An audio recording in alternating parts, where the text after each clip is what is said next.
Capes on the Couch podcast is for entertainment purposes only. Dr. Issues is a psychiatrist, but he is not your psychiatrist and does not have knowledge of your individual situation. For any personal mental health concerns, please consult your own healthcare providers. For medical emergencies, please call 911 or the designated number in your area immediately. Remember that you are not alone and help is out there.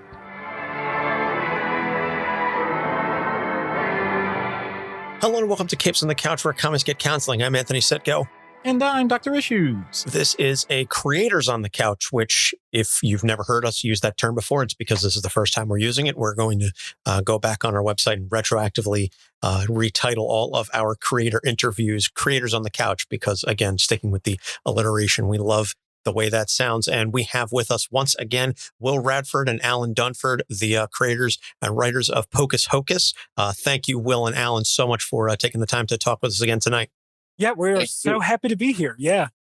For those of you who didn't listen the last time, you can go back and check out the last episode where we interviewed them in advance of the Kickstarter for issue number 2. And you can find that one between issues 135 and 136. We didn't give it a number per se. And like I said, we're just going to call this one Creators on the Couch, Pocus Hocus 2. So you'll be able to find that on our website, capesonthecouch.com. And before we get started, I made a reference to this in last week's episode in Ben Grimm. We're going to be doing a giveaway because this interview is in promotion of Pocus Hocus issue number 3, which is going to be launched on Kickstarter. It will be live as of the date of this going live. So if you go to our Instagram page, which is Capes on the Couch, at Capes on the Couch, and you follow us, we're going to have a post on there for this episode. We need you to like the post and comment with the word Horus, Horus, and the first 3 to respond to that, we will be sending you at no cost to you whatsoever a copy of issues 1 and 2. So that will get you up to speed on all of the goings on before the Kickstarter for issue 3 is completed. So we'll get that out to you. So again, go to our Instagram page, Capes on the Couch, like the comment, like the post regarding this episode, and comment with the word Horus, Horus, who is Pocus's rabbit assistant. And we're going to get into him in just a little bit. But first off, Will and Alan, how the hell are you guys doing? Oh, man, we're great. Well, I think at this point, Will and I, we are so happy with how everything's been going with Pocus. And it's all thanks to supporters like you guys. And just thank you. Yeah, thank you guys. It's very overwhelming in the best way possible. So your Kickstarter for issue 2 was a great success, as evidenced by the fact that I have issues 1 and 2 in my possession. About that. Yeah, Anthony, can we talk about that for a second? Why is Doc so upset right now? Well, because everything got mailed to my house, and I haven't had an opportunity to bring it to Doc. I am sorry. I'm sorry, bro. Legitimately, I will. I forgive you. We still have to do this show together. That's fine. That was a little bit of tension in that statement. I don't think I care for that, but in any case. So Kickstarter for issue number 2 was a great success. Just curious, because I didn't look at the final numbers. I guess like by a percentage, how much did you end up overshooting your goal? So I can actually pull that up right beside me here. Before I get the number, it was kind of crazy to see, because we ended issue 1 campaign with 73 backers altogether. And we ended around, I think, $2,200, Will, if I'm right on that. That sounds about right. Yeah. 20. Yeah. So then issue 3, we ended with 173 backers and $6,200. And we went over 206% of our goal, which was, wow. Yeah. Whoa. Yeah. We didn't expect that. Yeah. We, went from, and it's not even so much a money standpoint of going from $2,000 to $6,000. I mean, that's awesome. Because, comics are expensive, especially to make them. Right.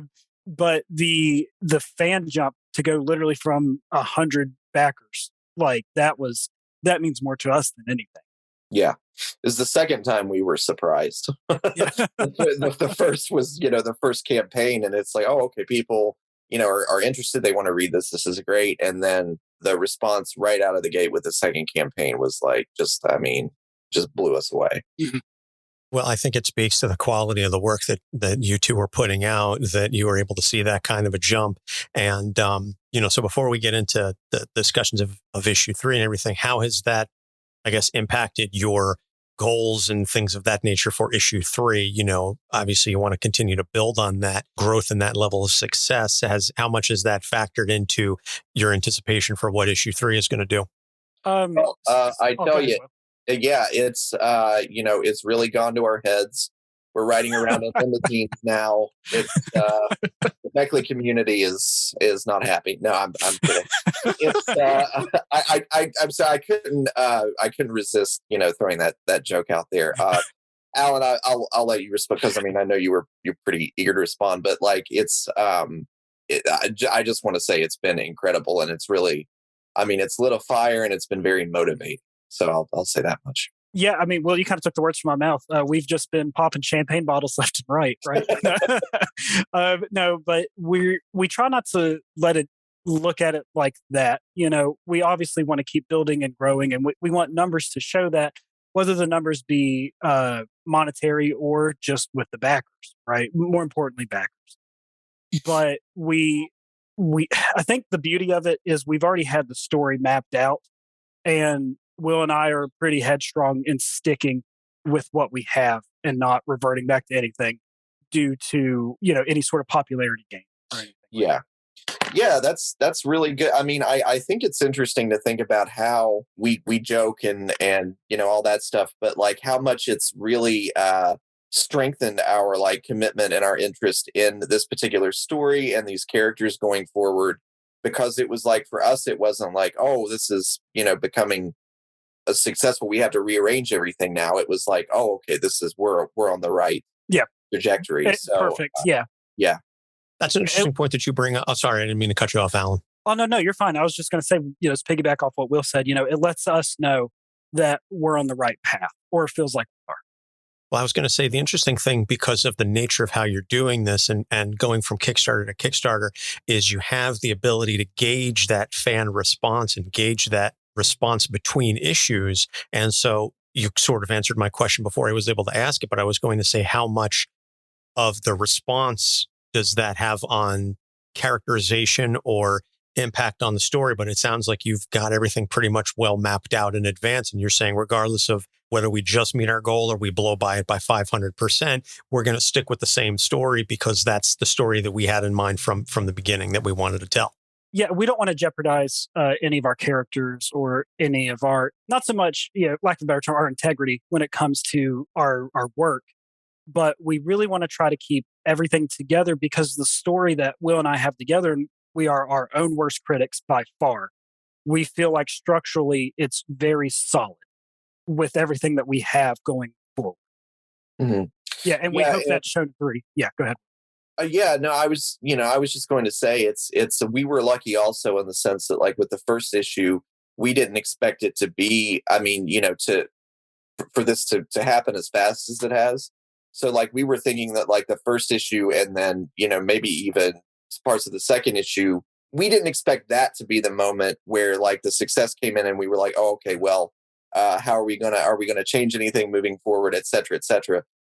We saw that kind of reaction the first 2 issues, and then we were like, okay, we're on the right path here, because we've always been confident. I think that as they go along, they get better, and they deliver more of what a lot of comic book readers are looking for. Also, I think just more and more generally.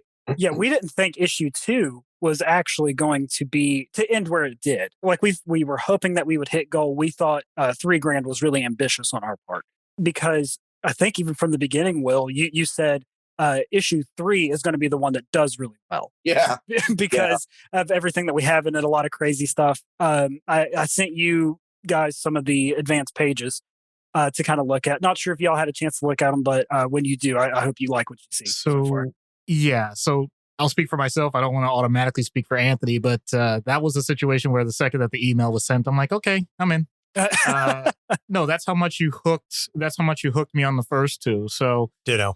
Definitely, it was worth it, and I'm enjoying the ride. And awesome. And for me as a reader, I can tell you, and I know we talked about this in the previous episode, it's because the format that you guys seem to have taken allows us to get connected with each character, get to know a bit of them, and really start to dig in. And then you start to see how they all come together.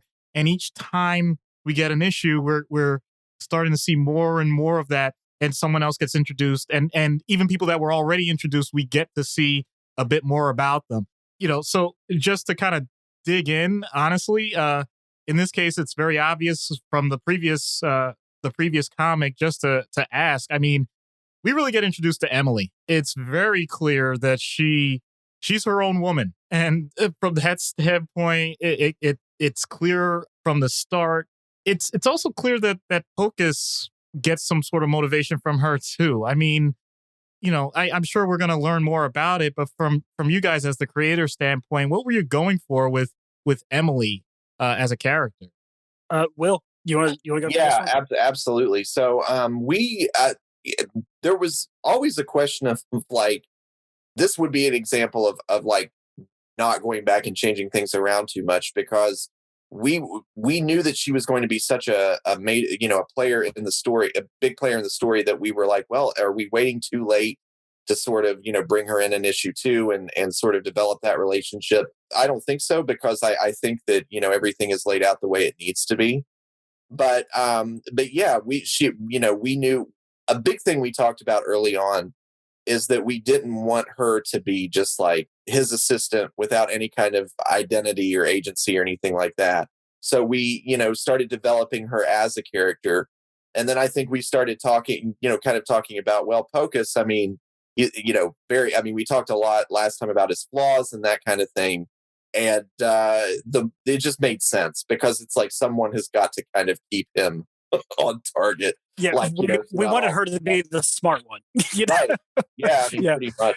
Yeah, because there's all this chaos going between Pocus and the demon. We feel like Emily really gives the reader something else. Emily is the reader, right? Mm-hmm. Emily the grounded, you guys are idiots type thing. Yeah. You know what I mean? She's the POV character. Yeah. Right, yeah. Because, as you notice and read in issue 2, the dialogue exchange between Emily and Pocus is always, I don't want to say hypercritical of Pocus, but always wondering why he's doing what he's doing. Yeah, there's a lot of, trying to keep him on target. And now it's a case of like, she's wrapped up in this with him, so it's like she's got that drive and motivation there too to get all this straightened out. Yeah, definitely. We see that at the beginning of issue 3. Again, not to give too much away, but she very much gets dragged in, some would say literally, into the ongoing situation between Pocus and the demon. How much of what I guess is the start of their relationship, because we don't really get a handle on where that all started. We sort of come into that they're established that she's the apprentice and things of that nature. How much are we going to learn in the story about how they came to come together? So this is something that Will and we kind of had her origin story mapped out pretty well from the beginning, with how they came to be and everything. But how we're going to do it makes the most sense to us. So without giving too much stuff away, it's going to be in a later issue. Mm-hmm. All right, that's fine. I didn't say it had to be in issue 3. It was just, but you have an idea. Yeah. Okay, and we are so excited. All I needed to know. It's a tough one to which you probably figured out. It's a tough one to kind of elaborate on, because it's it's pretty big to the story. Yeah, it's one of those deals. But I think you guys will be happy with it. I think as we get into all that with subsequent issues, it's something we're very much aware of. So, all right. Wonderful. Can't wait to see that. And hopefully, obviously the growth and the success continues moving forward. So switching off of Emily, then I want to talk about Horus. And he is a very interesting character that, at least for me personally, again, I don't want to speak for Doc. I know you've spoken a lot about Emily and building her up and stuff. Horus seems to have a small role, but again, similar in that case to Emily, in that sort of critical of Pocus and very snarky to some extent. What's his deal? And how much are we going to find out about Horus? Because he's another character that I'm like, okay, I want to know, how is this talking rabbit such a bastard? And why? I'll let Will touch on this, but what I will say first before I throw the Horus his way, we thought about him talking early, but we didn't want to reveal it too soon. And the way that we feel like we did it, the pages that you guys got a chance to look at, some of those will be on the Kickstarter campaign. So those listening right now will actually be able to look at that in the preview section for our Kickstarter. So we're going to reveal that Horus talks for that because we think that that'd be so much fun. Just scrolling through and then being like, oh my gosh, there's a talking rabbit in this for someone that doesn't know yet. You know what I mean? So Will, give us Horus's motivation. Right. Yeah. So right out of the gate, I think that's another one that you will be very happy with the answers. We are going to go into that. But I do want to mention something about Horus because this does tie into a question you asked earlier, just about like what changes with audience expectations and things like that. That would be a good example because that Horus was a discovery. And one of the great things about writing is making those discoveries. And, we had him in the first issue, of course, popping up in the little girl's hands and that kind of thing for the magic trick. And then, people really seemed to kind of respond to that image and that character. Sorry. Yeah. And so we started to kind of talk and say, well, what more, where can we take this? And so that would be an example of things kind of changing for the better or making discoveries for the better. But Horus was just a great development because everybody loves him and he's very, very fun to write. So Horus, we liked the idea of Horus hating Pocus because we liked the idea of Horus just kind of, without giving too much away, this isn't really a big spoiler thing because the plan that we have for his origin is going to be it's something fun that you'll see coming up in issue 4. But we wanted Horus just to kind of be in hell, and then Pocus just pulls him out of hell. And then Horus just hates him for it now because Pocus also has demonic powers, so he can kind of keep Horus around, even though they don't like each other at all. And we just loved that dynamic between them, that Horus loves Emily because she's nice and sweet and caring to him. And then you have Pocus. I love that dynamic. That's amazing. Yes. So you have a sibling thing going, an apprentice thing going. You have a rabbit that's just pulled into really weird circumstances, but then has someone that's nice to him. Oh boy. This is a treasure trove for anybody in the mental health world. Yeah, I'm really digging this, and I know I'm going to continue to for sure. Yeah, that's awesome. So now it seems obviously Emily and Pocus have a friction-based relationship. Horus and Pocus very much have, as you said, the hate relationship. Pocus's assistant, whose name his servant, I guess. Ivan, his butler. Ivan, butler. Yes. Thank you. Yes. He does not have a horrible relationship with Pocus at all. He wants more. He also has a very unique speaking style. It seems like as though there's no space, but he's written such that there's no space between his words. So now as a reader, I'm trying to internalize what that would sound like. And so I guess it's a twofold question is one, how are you using that relationship, I guess, to differ from the other relationships? And also, what's the reasoning behind that very unique, distinct speaking style? Because that's clearly a choice. Yeah, we always wanted Ivan to be manic. We like that idea of him. Ivan has no chill, right? He's 100 miles an hour all the time. But our letterer, Dave Lentz, actually came up with that idea. He said it really drives the mania home and it lets the reader know, instead of just putting shaky text in there, how about we just put everything together? And whenever we were writing Ivan for issue 2, that actually helped us think of more ideas for him. And we crack up because you'll notice that the dialogue is all together, it's jumbled. And then you have certain breaks in the mania because then you'll have one word, go home. And then he just completely loses it again. Like, oh, well, I could just wait outside. I could do this, and we like that idea of Ivan just being completely also obsessed with Pocus. So, Will, do you want to take it from here? Yeah, I mean, the whole concept behind the character is still just funny to me. But I mean, that's it.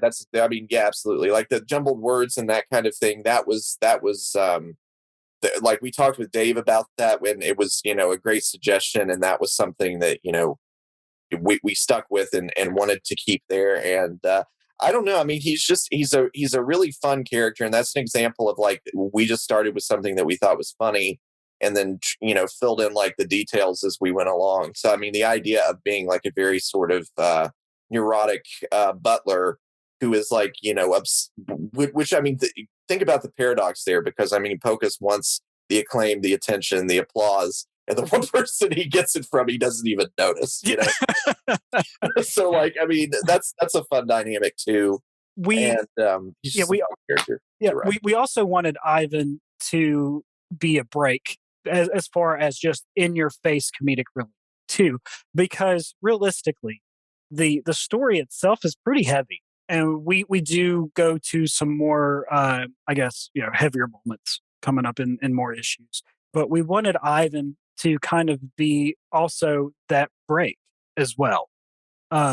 We wanted Ivan to really show that through everything that we're going through and all of Pocus's deep, dark secrets and everything, there's always just this one person that is never changing and never questioning anything that he does and is just crazy in so many ways. The one consistent. He's the one constant in his life, isn't he?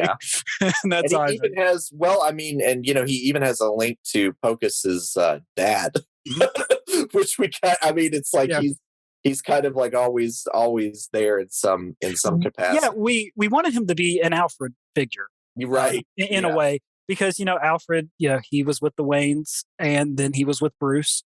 And we like that idea of Ivan just kind of being the family butler.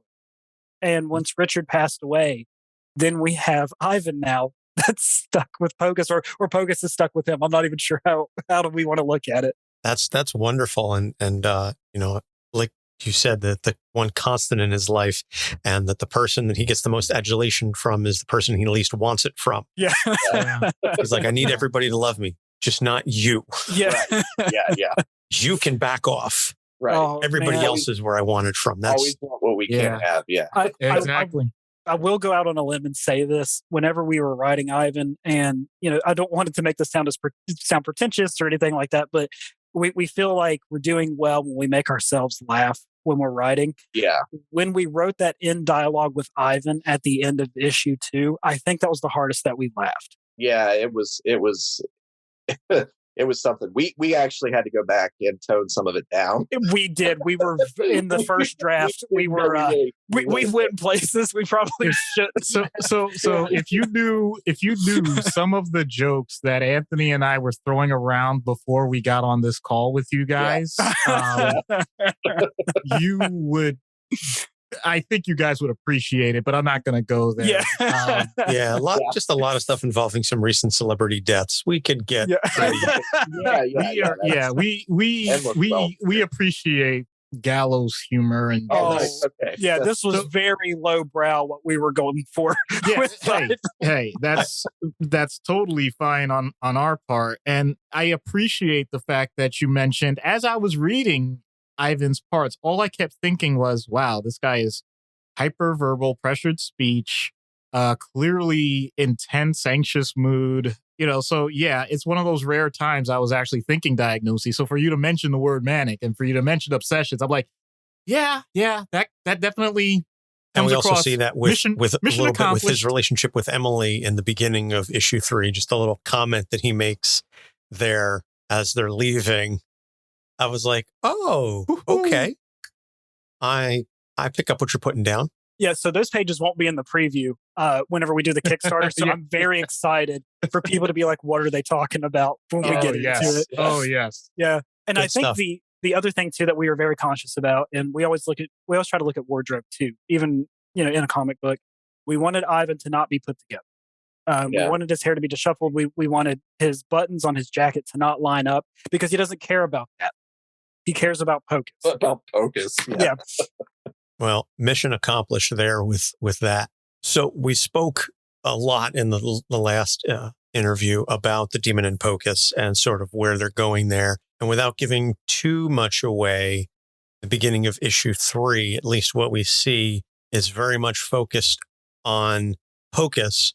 But I'm very curious to see what role the demon is going to play in the rest of issue 3, because I imagine, and at least based on where Pocus and Emily currently are, I'm really doing my level best to avoid spoilers. Yeah. Oh, no, that's fine. Yeah, we end issue 2 by saying Pocus and Emily go to hell. That's chapter 3's title, and is going to be in the Kickstarter preview. Okay, well then, and by the way, I love the artwork for the depiction of hell. I mean, the art in this series is absolutely amazing. But to the demon, I'm hoping that we get to see a little bit more of an interesting role, because if they are in hell, now they're in his playground versus vice versa. And I'm hoping if you can shed a little bit of light on that, again, without too much spoilers. Will, do you want to go for this one? Yeah. Yeah. I'm trying to think of how to word this. I think that's a fun dynamic too, just in the sense of like when you get to issue 3, who's on whose turf, and that's all I'm going to say. Okay. Yeah, and to piggyback off that, we really wanted to have a strong dynamic with how Pocus and the demon were in issue 1 together, and the beginning of issue 2, by him being on Earth. And then we want to try to turn that dynamic on its head by Pocus being in the demon's world. So we're going to have a lot of fun with that. Makes a lot of sense. So we're gonna wrap this up pretty soon. But what sort of incentives, bonuses, et cetera, do you have on the Kickstarter? Because the Kickstarter goes live. What's the date? January 25th. Okay, so this will be live. This episode will be posted after it goes live. What sort of bonuses and incentives do folks have for backing the Kickstarter? Yeah, really quick. We always want to have the catch-up tier. That's the biggest thing. So there is you can get all 3 at a discounted rate.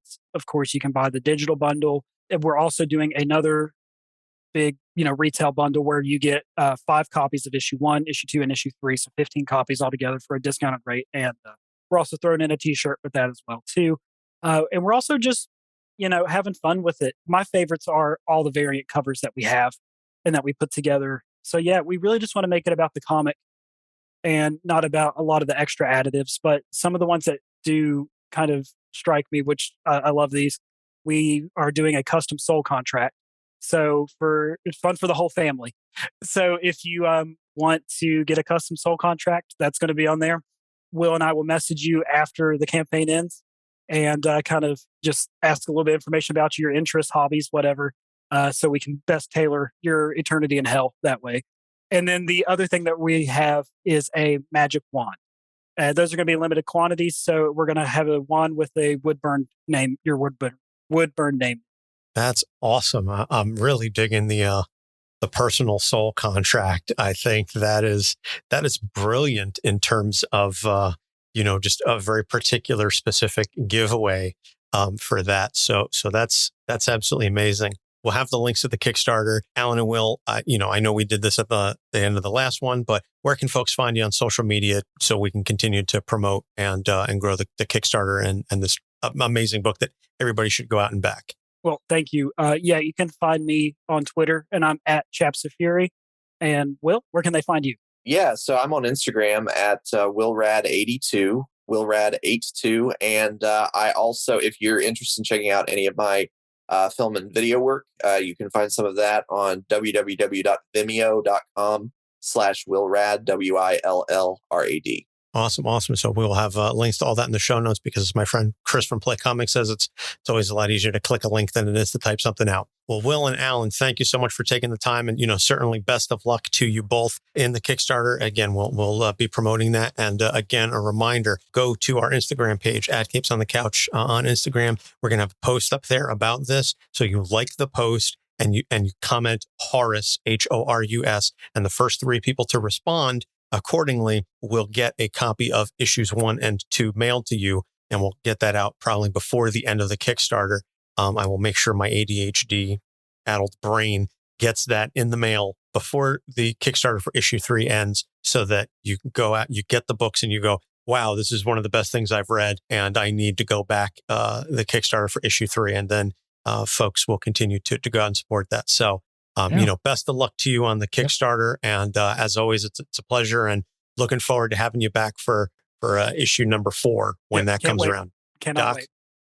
Yeah. So you guys actually taught me something tonight, because I had always learned that if you get someone in the hospital and they say pink elephants or whatever, you're supposed to ask about alcohol. Apparently, if you see a pink rabbit, it means you're going to hell. Yep. Yeah. Right, So noted. Yeah. Like, no question, like 100%. Yeah, that's your sign. That's fantastic. Well, thank you, Will Radford, Alan Dunford, and we appreciate you taking the time for Doc Issues. I'm Anthony Sitko. Thanks for listening, and we'll see you next week. Capes on the Couch podcast is for entertainment purposes only. Dr. Issues is a psychiatrist, but he is not your psychiatrist and does not have knowledge of your individual situation. For any personal mental health concerns, please consult your own healthcare providers. For medical emergencies, please call 911 or the designated number in your area immediately. Remember that you are not alone and help is out there.